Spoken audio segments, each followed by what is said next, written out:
Assalamualaikum warahmatullahi wabarakatuh. Halo semuanya, salam guru penggerak angkatan 8 yang insya Allah dirahmati oleh Allah Subhanahu wa Ta'ala. Perkenalkan, saya Ferdi Arianto, salam guru penggerak angkatan 7 dari Kabupaten Klaten. Kali ini saya akan berbagi pengalaman tentang wawancara dan simulasi mengajar untuk persiapan tes tahap kedua, yaitu CGP angkatan 8. Kita ketahui bersama, peserta yang lolos pada seleksi tahap 1 ini itu sebanyak 33.559 peserta yang diambil dari total 211.409 pendaftar dari program CGP angkatan 8 ini. Nah, terkait dengan jadwal lengkap pelaksanaan wawancara nanti dan simulasi mengajar dalam rangkaian pada seleksi tahap 2 dalam penggerak 8 nantinya akan diumumkan melalui aplikasi SIM PKB masing-masing peserta.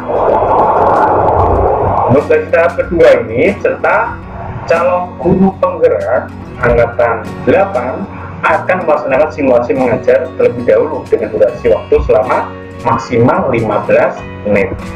Selanjutnya, para peserta akan menerima jadwal berikutnya untuk mengikuti seleksi wawancara dengan durasi waktu selama 60 menit atau 1 jam.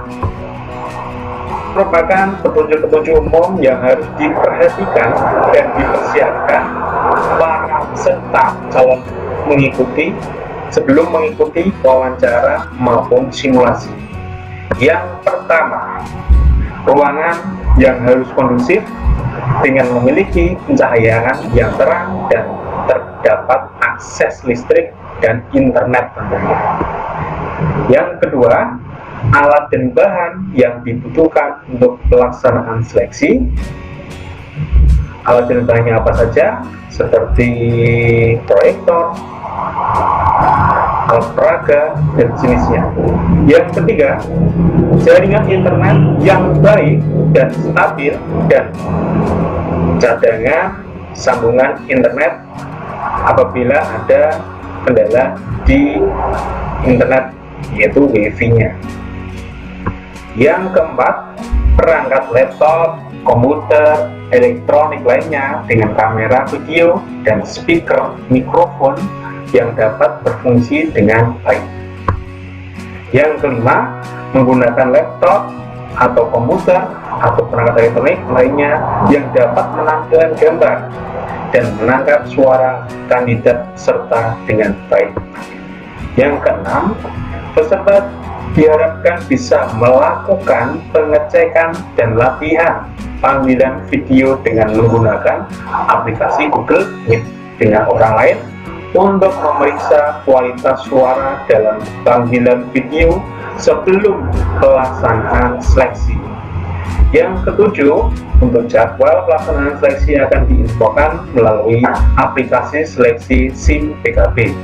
Yang kedelapan, mengikuti seleksi sesuai dengan jadwal yang telah diberikan. Yang kesembilan, jika akses internet serta terputus di tengah pelaksanaan seleksi, silahkan untuk dapat mencoba mengakses tautan Google Meet yang sama.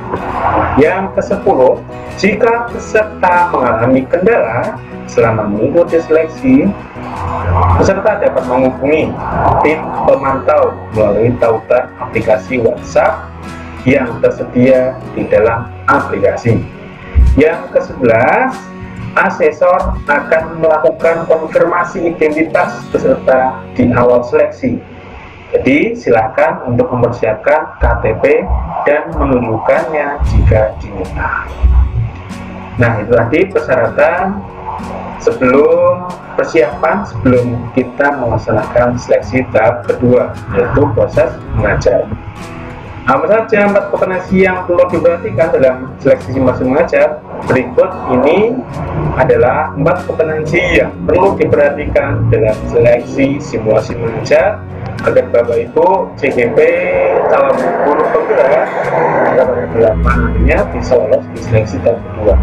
Yang pertama yaitu peserta harus dapat mengembangkan lingkungan kelas yang kondusif dengan memfasilitasi siswa untuk belajar secara nyaman dan aman. Selain itu, pada kompetensi pertama ini, peserta harus dapat mengembangkan pembelajaran dengan mempertimbangkan tujuan pembelajaran yang relevan untuk siswa dan menggunakan strategi komunikasi yang baik.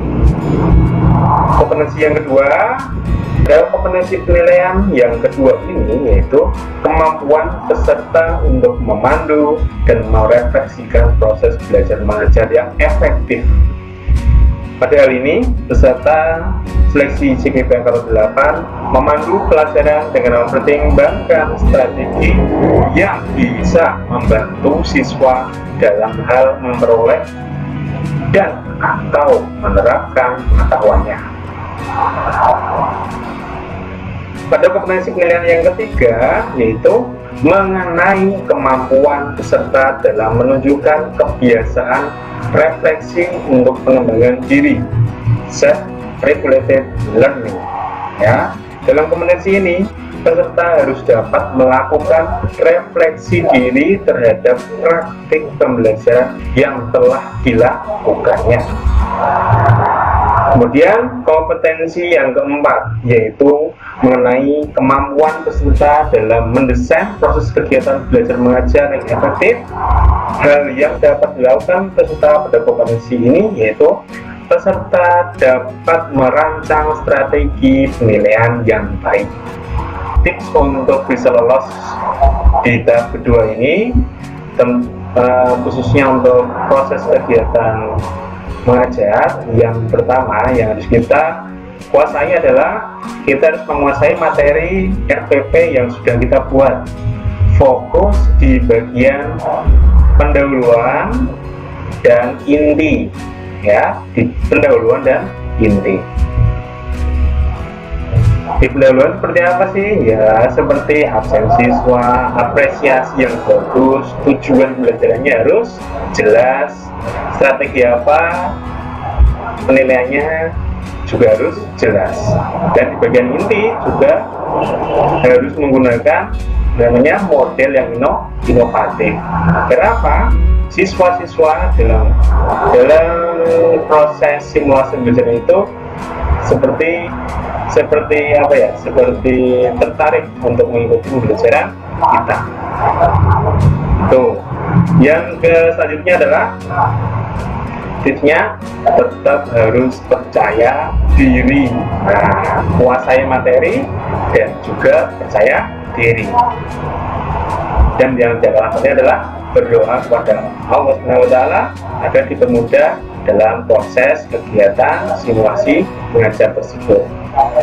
Intinya, kuatkan niat, bulatkan niat untuk menjadi seorang guru yang inovatif, seorang guru yang profesional, menjadi seorang guru yang bisa menggerakkan sistem, menggerakkan semuanya.